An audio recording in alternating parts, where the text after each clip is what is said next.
C'est Shem Sharat Shua. Il y a marqué Veda qui a hoté kachel itaher lashu mehatato ichbad alav meod ansho bechol yom. Sache que celui qui a fauté, quand il se retarde de faire teshuva de sa faute,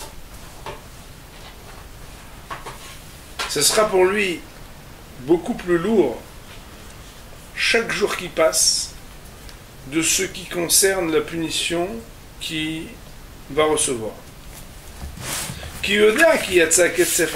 Car quand il a pris conscience de la faute, il a su que le courroux divin était sur lui.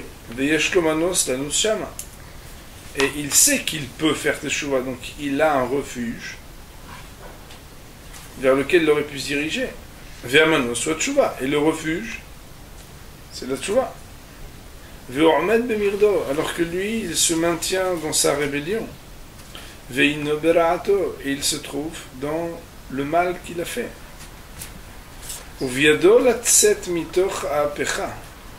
il pouvait, s'il voulait, sortir de cela. Et le fait de rester dans cette disposition, c'est montrer qu'il n'a pas peur du courroux et de la colère divine. C'est pourquoi sa situation est très grave.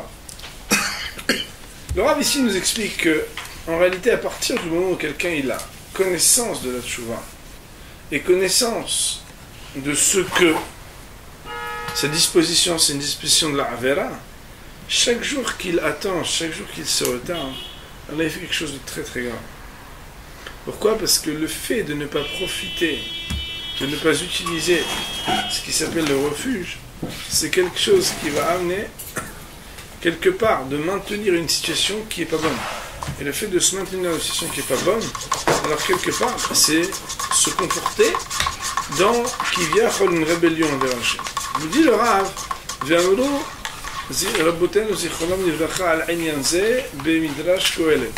et nos maîtres de souvenirs bénis ont sur ce sujet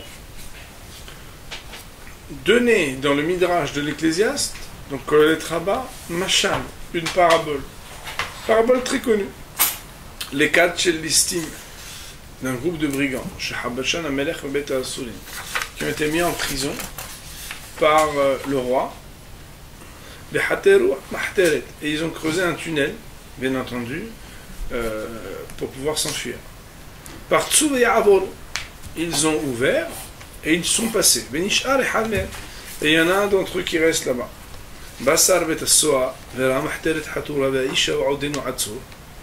Voici que le préposé, on va dire, celui qui est responsable des prisons, il vient et il voit qu'il y a un tunnel qui est creusé et cet homme-là, il est encore là-bas. Vayach Otobamaté, il a donné un coup. Amarlo Ksheyom, il a dit imbécile. Alors, Mahteret Hatoura Lefanecha. Voilà que tu as un tunnel qui est placé, ouvert devant toi. Comment ne t'es-tu pas empressé de t'enfuir? Voilà, c'est la première fois que j'avais étudié ce séminaire. J'ai dit, quel rapport avec la tchouva, Maurice? Quel rapport avec la tchouva? C'est joli. Alors moi je me disais, bon, ça ressemble un peu que dans Lucky Luke, il y a toujours trois intelligents et l'autre qui est toujours un imbécile. Et que c'est un méchant bête en plus. Mais c'est un méchant qui est imbécile, intelligent, lui c'est bête. Et il reste là-bas grand et bête et il attend. Et oh ouais, c'est vrai, je n'avais pas fait penser. Quel rapport avec la tchouva? En réalité, page toute ici, ce qui veut dire le Rav, c'est que des fois un homme, il ne fait pas de tchouva parce qu'il pense que les autres peuvent sortir et pas lui. Lui il peut sortir, mais lui il peut, mais moi non. En réalité, si la tchouva elle existe, si la tchouva elle est proposée, elle n'est pas proposée pour l'un plus que pour l'autre. Chacun la tchouva elle est proposée.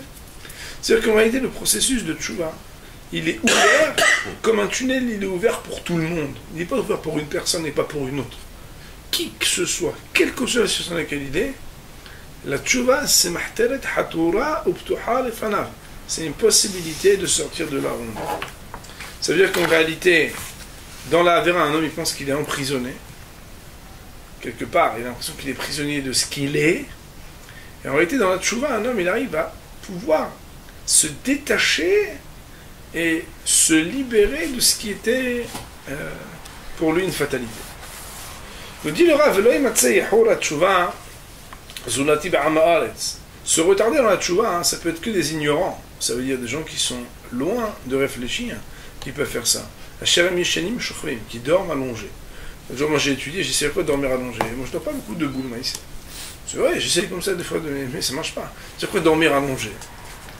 Qu'on dirait qu'il y a une différence entre quelqu'un qui dort allongé et quelqu'un qui dort debout. Quelqu'un qui dort debout, alors il dort debout, il ne peut jamais dormir très longtemps. Il y a des moments d'éveil, il y a des moments où il se rebouge. Donc, ça arrive des fois au chiot, les types ils arrivent, ils sont très fatigués. Ça arrive, c'est rare, mais ça arrive, quelqu'un qui fait comme ça. Et il ne fait pas comme ça longtemps, surtout avec moi. Je lui dis, on va alors! Et je fais exprès de crier fort, quoi. Même pendant les veillées, je hurle pour que voilà, ils comprennent que ici c'est pas le. Mais Shochvi, c'est quelqu'un qui dort.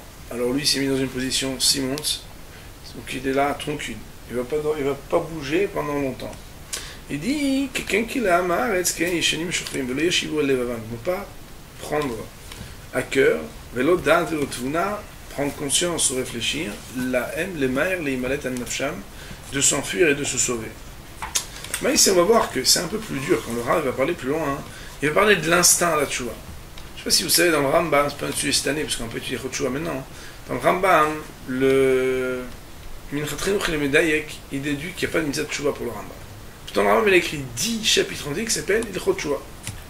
Mais Chotchoua, donc ça veut dire qu'il y a une mitzvah de tchouva, non. Ils sont Medakim, ils apprennent qu'il y a une mitzvah de videux, il n'y a pas une mitzvah de tchouva. Tout le monde demande, mais pourquoi il n'y a pas une mitzvah de tchouva? Il y a marqué Veshavta d'Hashem Lokecha. Il y en a qui apprennent que c'est une promesse, il y en a qui. Mais dans le Moreh Nebuchim, le Rambam, donc dans un autre livre à lui, dans ce qu'on appelle en français les égarés, là-bas il explique que la tchouva, c'est une condition à la vie. Pourquoi? Parce que si un homme il n'avait pas la possibilité de se refaire et de changer, il n'existe pas. D'ailleurs on voit les gens, pourquoi ils sont en déprime ou qu'ils se suicident? Parce qu'ils pensent que comme ils sont, ils vont rester toute la vie. Et comme ils ne peuvent pas se supporter, mais si, bon, je peux faire un fier, je peux supporter ce bonhomme. Ah mais c'est moi, c'est pas grave, voilà, je fais ce que je peux.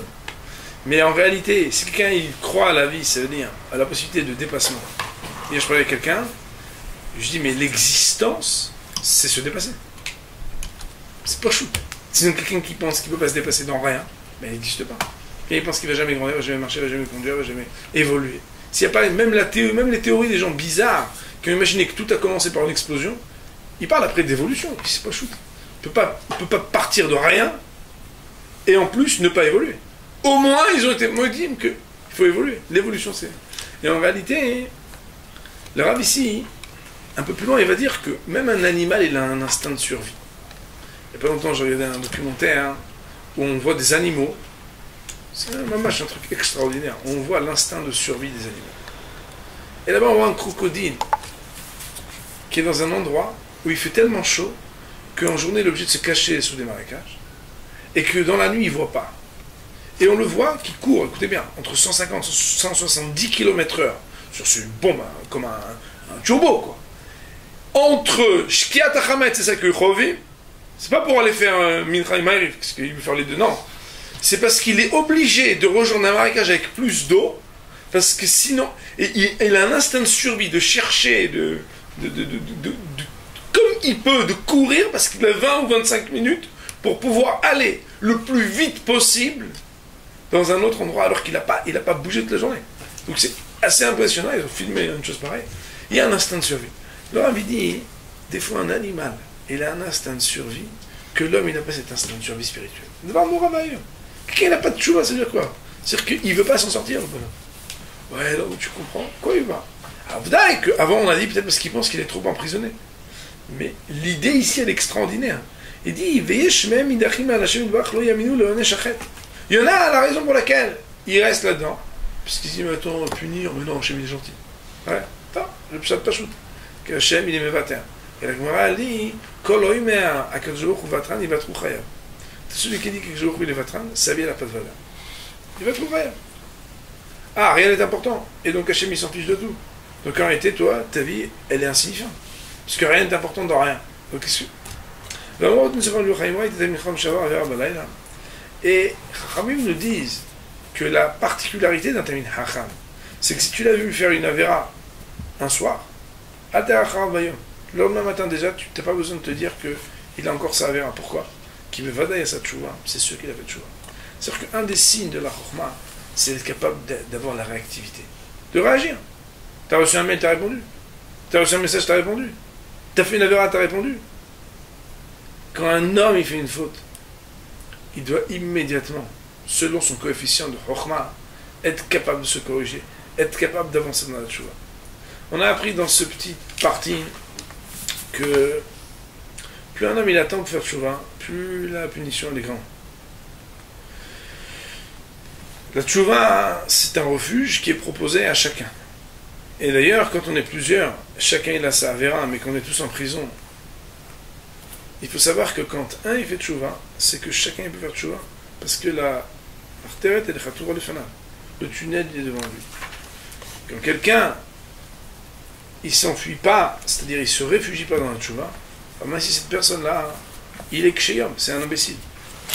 D'ailleurs, celui qui n'a pas l'instinct de se dire qu'il faut faire tchouva alors qu'il a la possibilité de faire tchouva, lui c'est un signe d'idiotie, parce que la particularité du chacham, c'est celui qui, le jour même où il fait une avéra, le jour même il se fait une introspection, le jour même il utilise les principes qu'on va étudier dans la tchouva pour pouvoir déjà faire le retour sur lui-même.